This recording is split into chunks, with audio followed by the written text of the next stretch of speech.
at Mike Johnson's press conference this morning. Shortly before, as we talked about in the last segment, they were preparing to go to a signing ceremony for a bipartisan housing bill, and then Trump erupted and said, no, I don't want the housing bill unless we get the SAVE Act, and canceled it after they already had the people there and the lights there and the stage there. He canceled it because he wants to hold any legislation hostage until he gets his changes in voter laws in a way he thinks will benefit him. Well, before that, Mike Johnson had a press conference, his weekly GOP news conference, and was in a state of panic, on the verge of tears almost, trembling, as he issues what he sees as a stark, powerful warning to Americans about the communist takeover that is coming.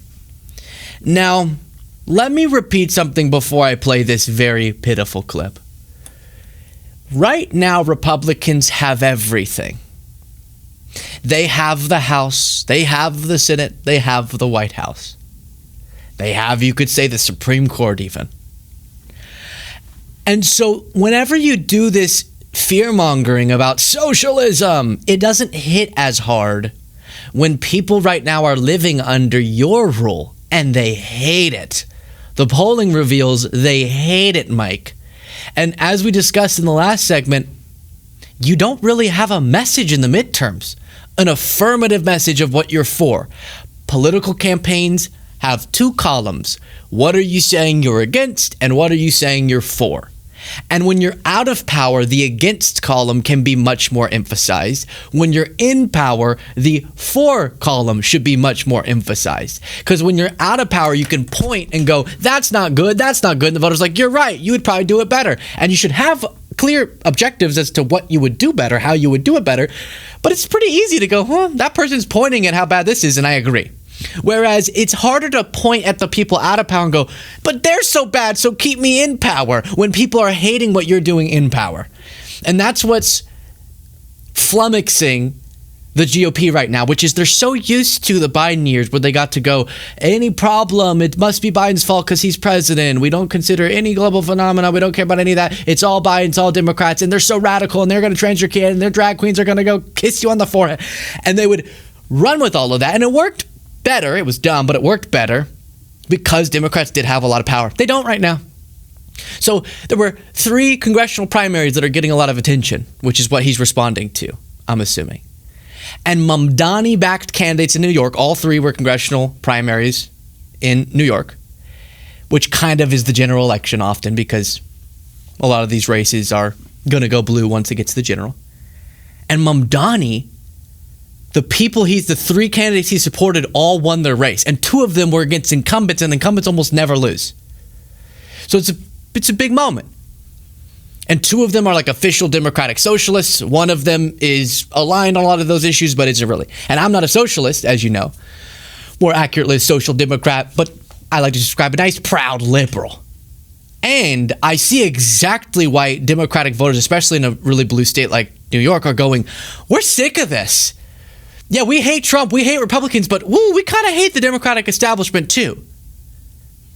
And so they're saying, if you're giving me an energetic vision that feels like substantial change would come of it, I'm going with you.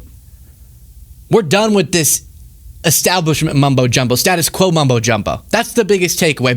But Mike Johnson in this clip wants you to believe the takeaway should be that there is a Democratic threat, meaning the Democratic Party is a threat to the Republic, which sounds weird coming from the guy who supports Trump, one of the most distinct threats to our republic in American history. Country, it is a dangerous thing. This is not a joke. We're in a fight right now to save the republic. And every American needs to take this seriously. You need to wake up. This upcoming midterm election is not the midterm elections of years ago. This is going to decide the direction of the country. Are we going to maintain our status as a constitutional republic on our 250th anniversary? Or are we going to make a new choice and go down some road towards a communist utopia? That's the choice right now. Well, don't call it a utopia. Quickest pause to request that you click the subscribe button if you're not already subscribed. It's completely free, and it's the simplest way to support the work that we do. Right below the video, click that subscribe button, and then also, whatever you're thinking or some random statement, drop it in the comments. That helps algorithmically, and click the like button. Back to the video. If you're running against it, don't call it a utopia. Yeah, obviously I don't want communism. Even the proper definition of socialism I don't want, but most people just use socialism to mean like more left-wing policies, which yes, I want those. And even Bernie Sanders, who called himself a democratic socialist, he runs for president, and the things he's suggesting are just more enhancements to social programs and very substantial change in tax policy, major adjustments in systemic policy changes, but not like throwing out our system altogether or removing free markets altogether, but just adding more constraint. So even that term gets thrown around a lot, and it usually just means I want more progressivism. I want enhanced social safety nets. I want more combating of income inequality, not the proper definition if we're getting real technical with it, which is why sometimes I'm curious about why people choose to use certain labels, because Republicans try to exploit those labels. But I do sympathize with the argument of like, call yourself a socialist or not, they're going to call every Democrat a socialist anyways. So how consequential is it really? I don't know. I don't really care about the label. I want to hear what your policy proposals are. And then I definitely sympathize with the ambition for something different. And that's what these congressional primaries in New York last night were really about.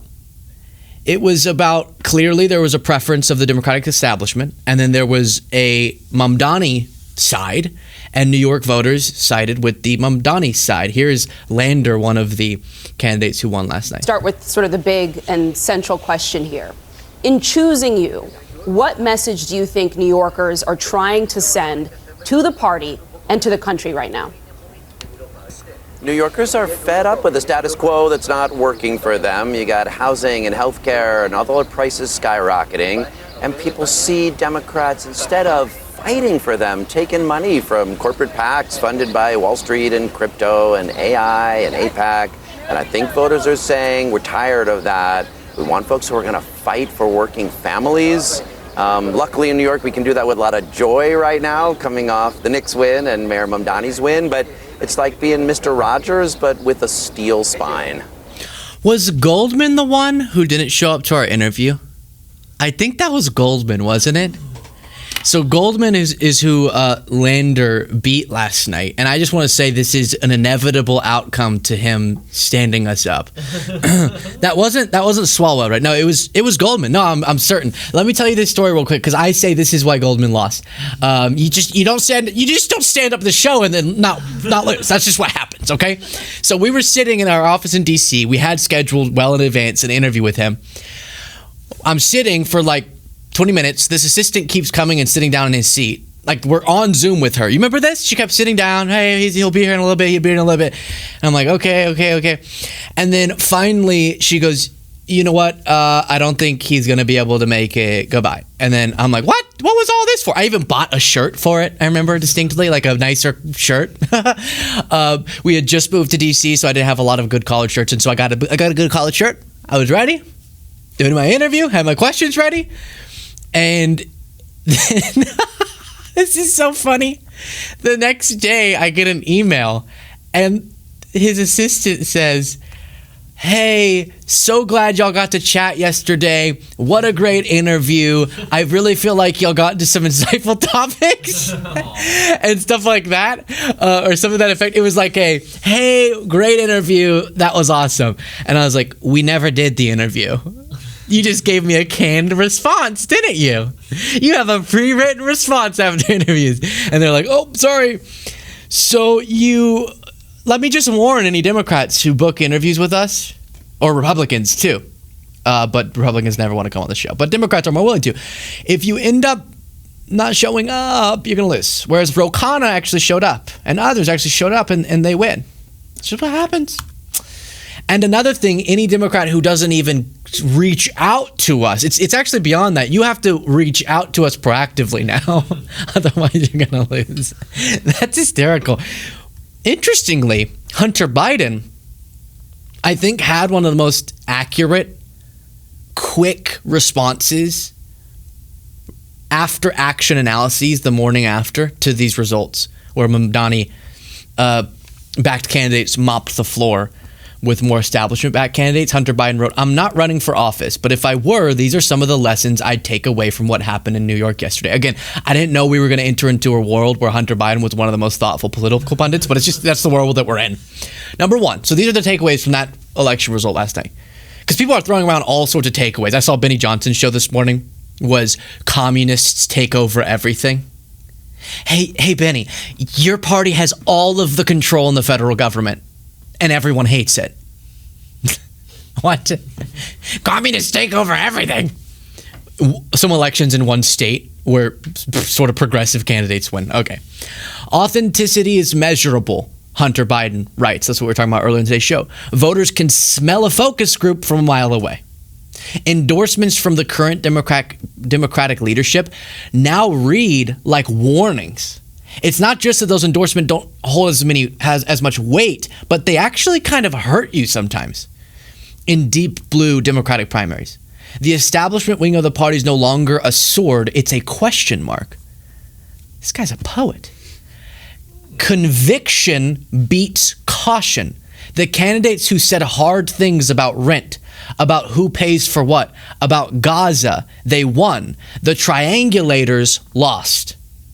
All right, the people just trying to perfectly nail, if I can get every constituency by saying almost nothing about everything. Cost of living is everything. Everything else is wallpaper, Hunter says.